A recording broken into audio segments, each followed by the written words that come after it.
I'm Hope, and today I will be telling you and showing you how a whiteboard marker will float and a permanent marker will not. So here's what you need. You will of course need a whiteboard and a permanent marker, a smooth surface for the whiteboard marker, and a smooth surface for the permanent marker. So first I'm going to do the whiteboard marker. I'm going to draw a little stick figure, and then I'm going to draw a little stick figure for the permanent marker. So now I'm going to let them set.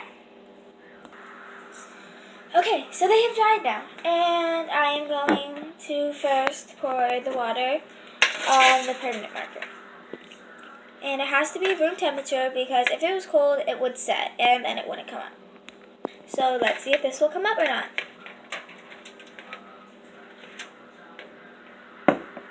And it doesn't. I rub my finger on it, nothing will happen. Even though it's Sharpie, I know Sharpie doesn't come off of stuff, but I've tried this with other markers, and it just doesn't. Now I am going to try the Expo marker.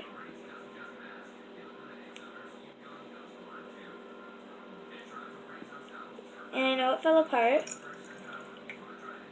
That was a little cool, but I know it fell apart, but it still came up, and that was the main point. Like this, I touched it and it falls off. So now I'm going to explain how it happens. And here is how it works.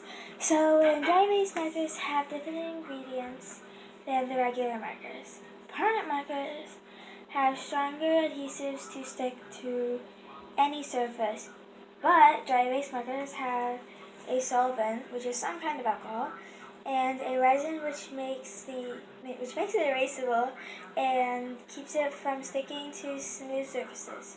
So when you pour the water on it, the water is able to get under the ink. The ink is less dense than the water, so it floats. And that is my experiment of how dry erase markers and permanent markers are different. Thanks to you.